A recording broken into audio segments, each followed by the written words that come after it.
June 14th, 2019, just outside Abilene, Texas. The morning started quiet enough that you could hear the wind move through the dry grass before you saw it. A long dirt road stretched toward a farmhouse that looked like it had been standing there longer than most people remembered. And in the yard, lined up with a kind of stubborn order, sat a row of old tractors that didn't belong in the modern world anymore. That was the first thing Daniel Brooks noticed when his convoy rolled in. Not the land, not the house. The machines. Faded paint, cracked tires, metal that had weathered decades of sun, rain, and work. A few still carried the dull, worn green and yellow of John Deere, but whatever identity they once had long since been stripped down to something simpler. Daniel stepped out of his truck, adjusting his cuffs, taking in the scene with a glance that lasted no more than a few seconds. Then he smiled, not because he found it interesting, but because he already knew what it meant. Behind him, his team climbed out. Young engineers, site managers, operators, men who worked with machines that talked to satellites, measured soil density in real time, and shut themselves down before anything could go wrong. And now, they were standing in a place where nothing seemed to care about any of that. "Is this it?" one of them asked, looking around. Daniel nodded. "This is the Carter property." Another man pointed toward the tractors. "You see that? Looks like a scrapyard." A few chuckles followed. Phones came out. One of the younger guys started recording, panning slowly across the lineup. "Man, this is unbelievable," he said. "People actually still use this stuff." That's when they noticed him. Samuel Carter stood near the far end of the yard, half hidden behind the open hood of one of the tractors. He didn't step forward when they arrived. Didn't wave. Didn't call out. He just kept working. Wrench in hand. Movement slow. Deliberate. Like their presence didn't change anything. Daniel walked closer. Boots crunching against the gravel, eyes scanning the machine Sam was working on. "You Carter?" he asked. Sam didn't answer right away. He tightened something under the hood, wiped his hands on a rag, then closed the panel with a soft, controlled motion. Only then did he turn. "That's me," he said. His voice wasn't loud. Didn't need to be. Daniel nodded once, looking him up and down. Not rudely, but not respectfully either.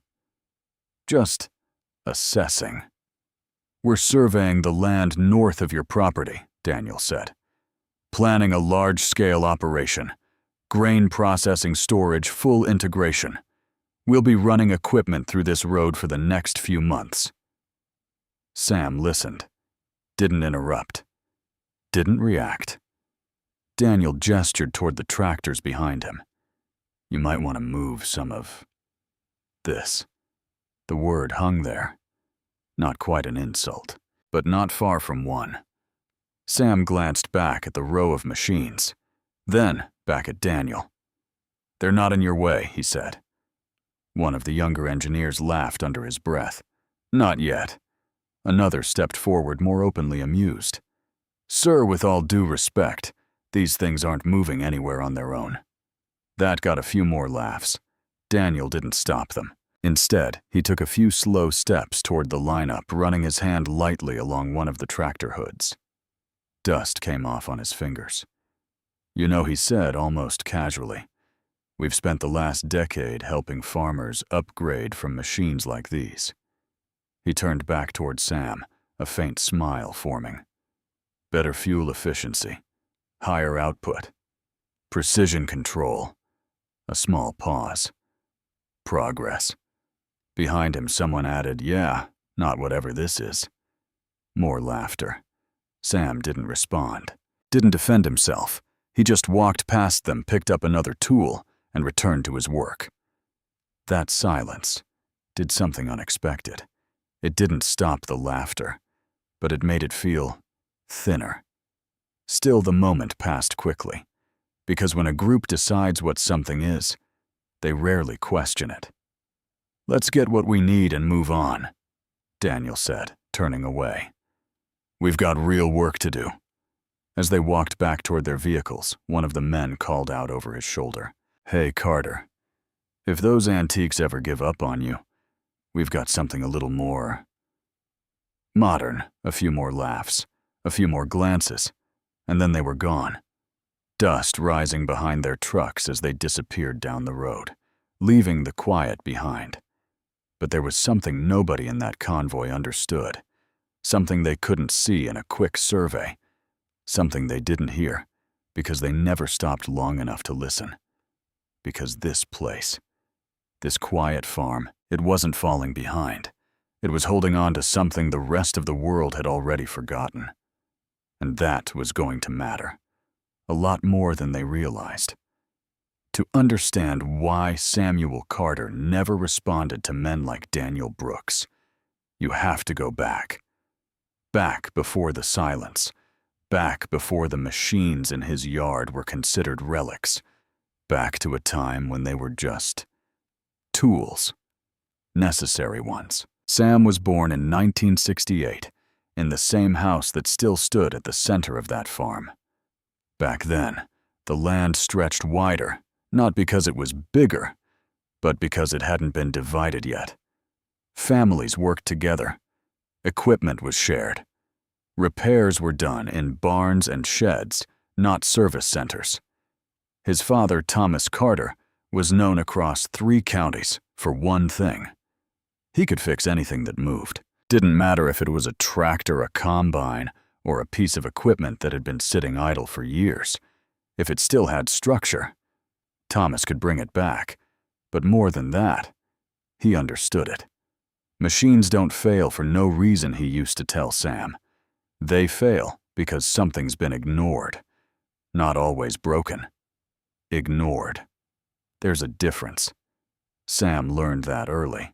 By the time he was 8, he was already spending afternoons in the shed behind the house watching his father work. Not asking questions, just observing. The sounds came first. Engines turning over, metal settling, the slight uneven rhythm that meant something wasn't right. Thomas would stop mid-task sometimes, tilt his head, and listen. Really listen. Then, he'd reach for a tool and fix something Sam hadn't even noticed. "You hear that?" he'd ask. Sam would shake his head. "You will?" his father would say. And eventually, he did. Not perfectly, but enough. They didn't have much money growing up. Most of the farmers around them didn't either. When something broke, they didn't replace it. They fixed it. Over and over again. Until fixing it became something more than just repair. It became understanding. Then things started to change.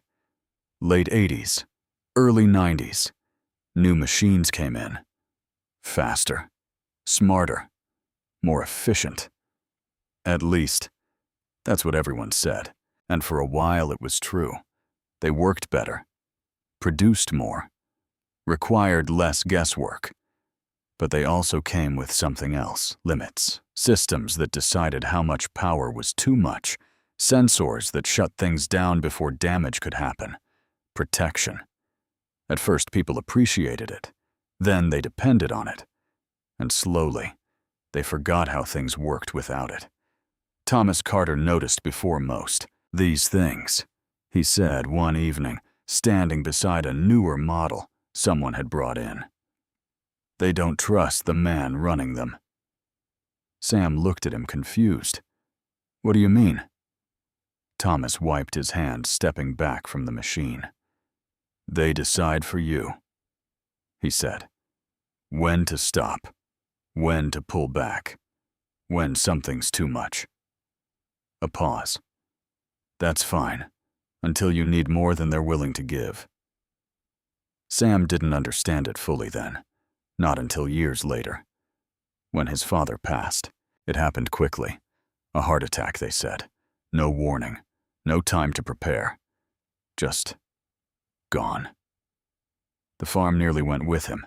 Bills piled up, equipment aged, neighbors sold their land, moved on, upgraded their operations. Sam had a choice: follow them or stay. Most people thought the decision was obvious, but Sam didn't see it that way. Because to him, the farm wasn't just land, and the machines weren't just tools. They were something his father had spent a lifetime understanding, and leaving that behind felt like losing more than just property. So he stayed. Not loudly, not dramatically, just quietly. He kept the old tractors running, fixed what others abandoned, worked slower than the newer operations, but more deliberately. People stopped paying attention after a while, which made it easier. Because Sam wasn't trying to prove anything. He was preserving something that didn't need validation. Only time and patience, and a kind of attention most people no longer had. But there was something else. Something even Sam didn't fully realize at first. Because his father hadn't just maintained those machines, he had changed them. Small adjustments, reinforced components, altered gear ratios. Not enough to notice from the outside, but enough to matter when it counted. And that detail, that quiet, hidden difference was going to be the reason everything changed. Not just for Sam, but for the men who had stood in his yard and laughed. By late summer, the land north of Samuel Carter's farm didn't look quiet anymore. Where there had once been open fields and wind bending through tall grass, there were now survey stakes, temporary roads, and machines that moved with a kind of confidence that only comes from new money and newer technology. Trucks came in at dawn and left long after sunset. Steel structures began to rise. Storage silos took shape against the horizon, like something permanent, something that had already decided it would outlast everything around it. Daniel Brooks stood at the center of it all most days, clipboard in hand, radio clipped to his belt, surrounded by screens, reports, and men who measured progress in numbers that updated by the hour. To him, the quiet farm down the road was nothing more than a detail on a map, an outdated one.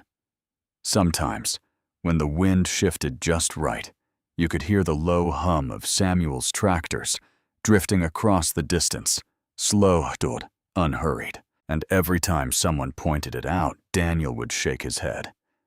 Doesn't matter how loud it sounds, he'd say. It's still obsolete. The men around him agreed. Of course they did, because everything they had built here depended on that being true. But there was something they hadn't accounted for, something no system had measured. Because by mid-September, the weather changed. It didn't happen all at once, just a few heavy rains at first. Nothing unusual for that time of year.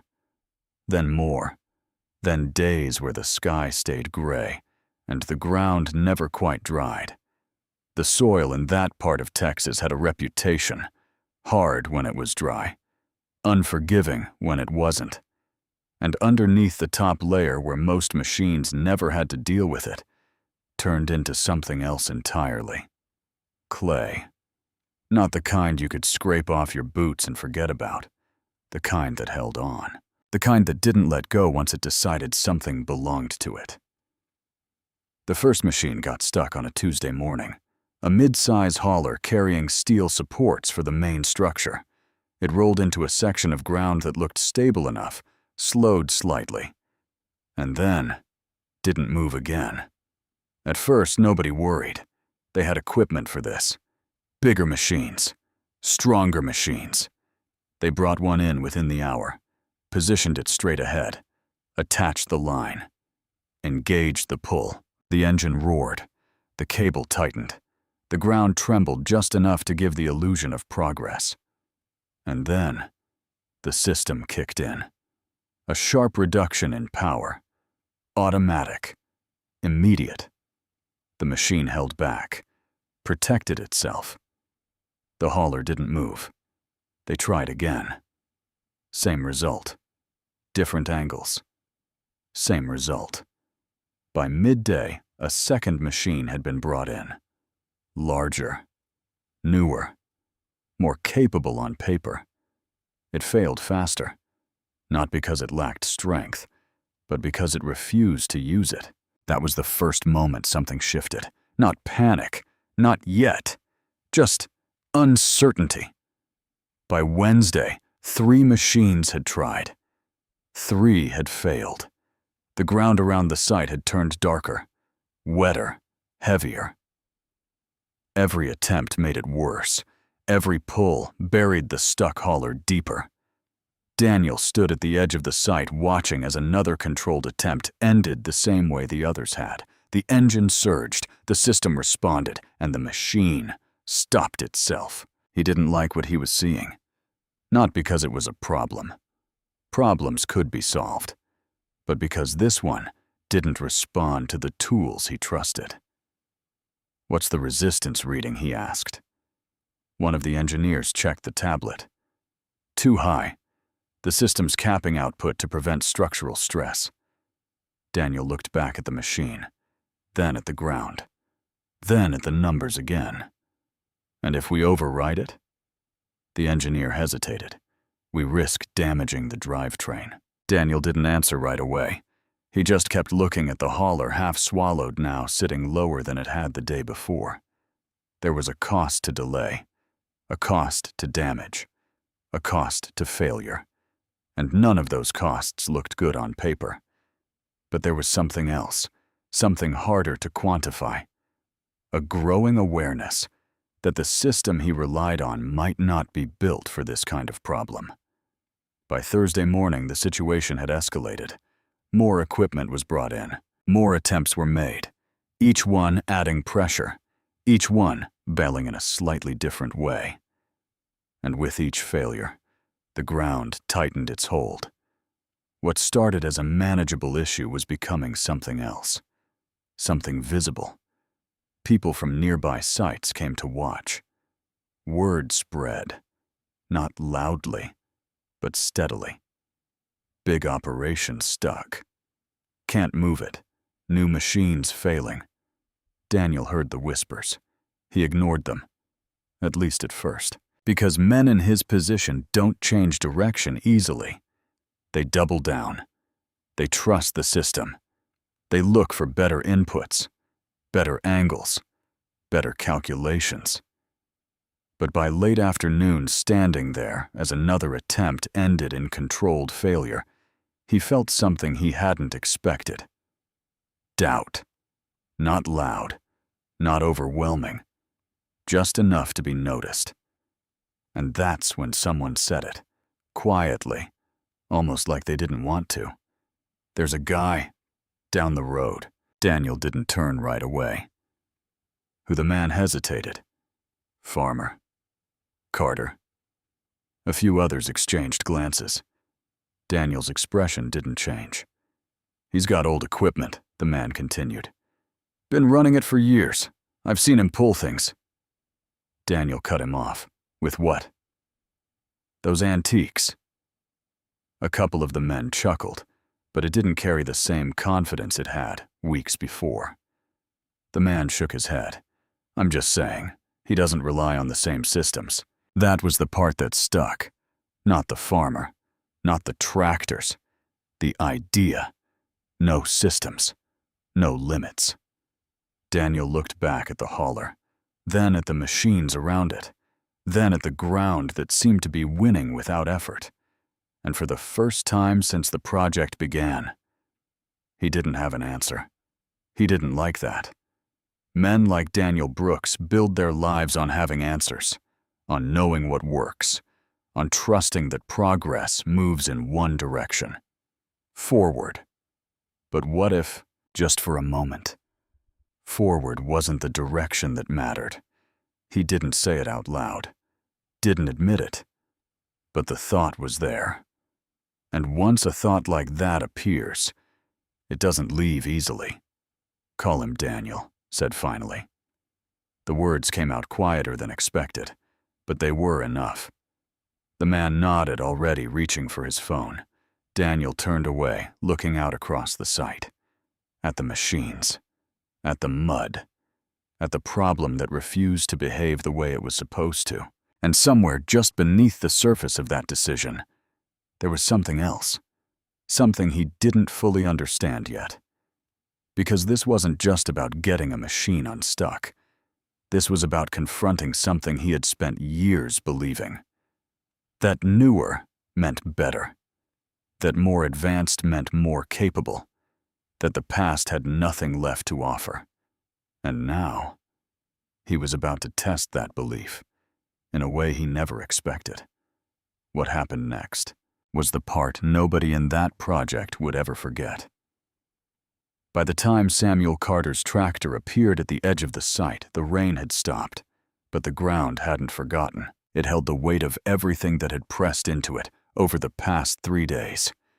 Every failed pull, every cautious attempt, every moment where power had been offered, and then taken back. The hauler sat lower now than it had the day before.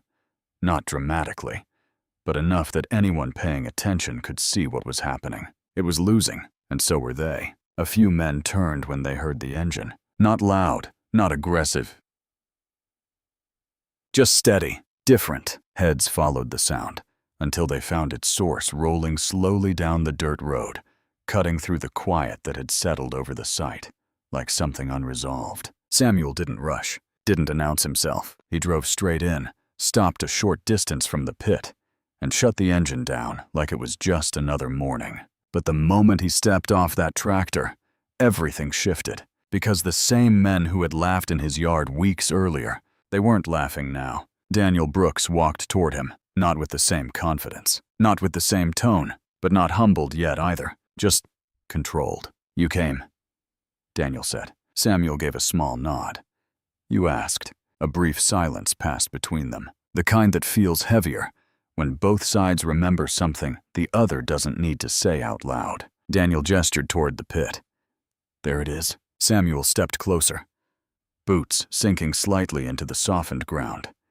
He didn't speak, didn't ask questions. He just looked at the angle of the hauler, at the depth of the sink, at the way the clay had wrapped itself around the frame like it had decided this was where it belonged. Then he walked around it once, slow, measured. Men watched him, some expecting a shake of the head, others hoping for it, because if he walked away, they wouldn't have to rethink anything.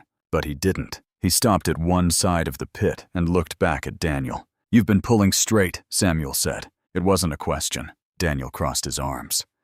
"That's how you move something out." Samuel shook his head slightly. "That's how you drive it deeper," he replied. A few men exchanged glances. Daniel's jaw tightened just enough to notice. "So what would you do?"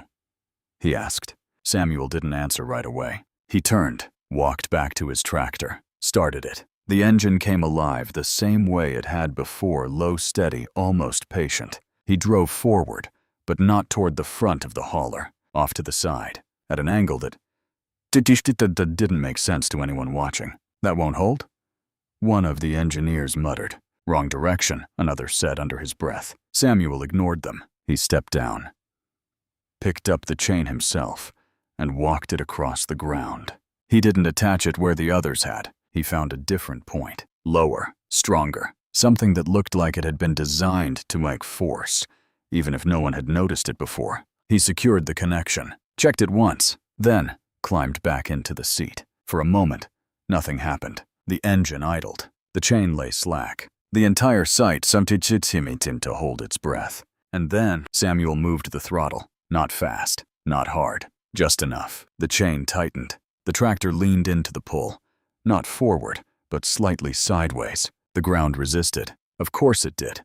That was its nature. But Samuel didn't fight it. He adjusted, shifted the angle just enough that the force didn't go straight into the clay's grip.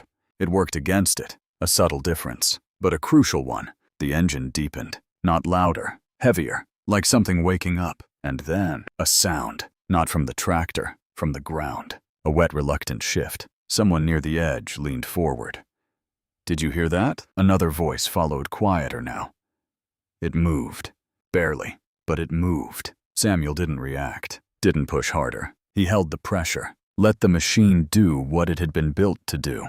Slow torque, steady force, no interruption, no hesitation. The clay began to give, not all at once, but piece by piece, breaking its own hold under a force it hadn't expected. Because this wasn't a system that decided when to stop. This was a machine that kept going. As long as the man guiding it knew how. The tractor pulled again, stronger now, more certain. The hauler shifted another inch, then another.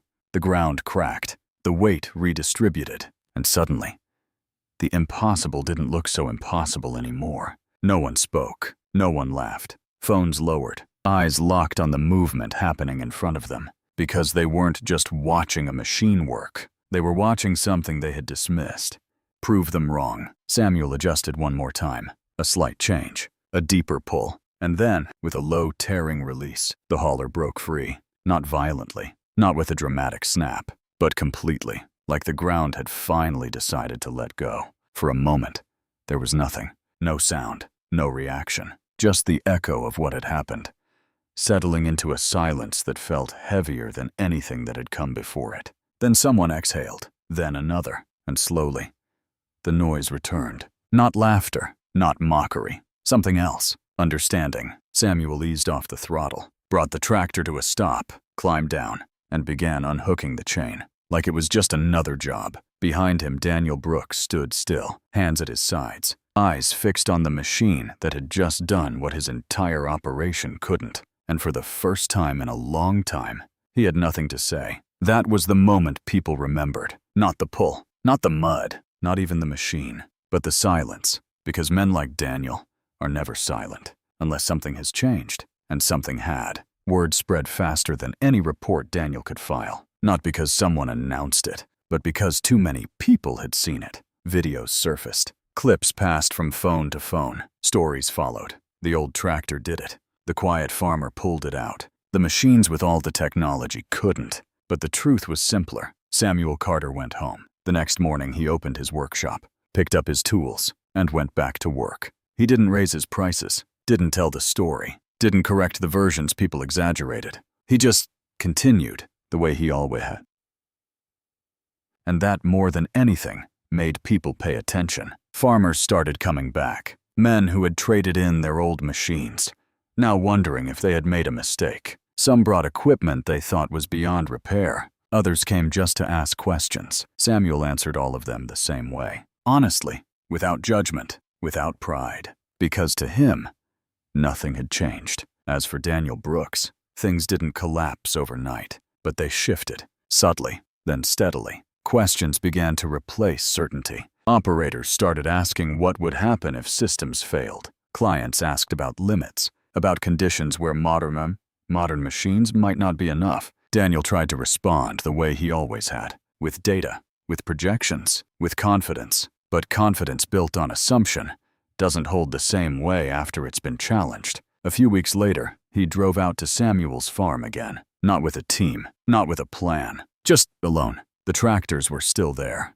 lined up the same way, unchanged. Samuel was working when he arrived, same as before. Daniel stepped out, walked up, and stood there for a moment before speaking. "I want to buy them," he said. Samuel didn't look up right away, finished tightening a bolt, set the tool down, then shook his head. "They're not for sale." Daniel exhaled slowly. "Everything has a value." Samuel finally met his eyes. "Not everything needs one," he replied. That was the end of the conversation. Daniel didn't argue, didn't push. He just nodded once and left. And in that moment, something shifted again. Not in the machines, not in the land, but in him. If you drive past that road today, you might not notice anything different. The farm is still quiet. The tractor's still old. The man's still working. Nothing about it looks like a story. And maybe that's the point, because this was never about proving that old is better than new. It was never about winning or humiliating someone in return. It was about something far simpler and far more difficult to understand. Because the world has a habit of laughing at things it no longer recognizes, calling them outdated, calling them useless, calling them finished. But sometimes, those are the very things that haven't been fully understood yet. Samuel Carter never tried to convince anyone of that. He didn't need to, because when the moment came, when the ground held tight, when the systems pulled back, when everything that was supposed to work Didn't. The answer didn't come from something new. It came from something patient, something steady, something that didn't stop just because it was told to. And maybe that's the lesson most people miss. Don't laugh at what you don't understand. Don't measure value by appearance. And don't assume that progress always means leaving the past behind, because sometimes the difference between failure and success isn't power, it's understanding.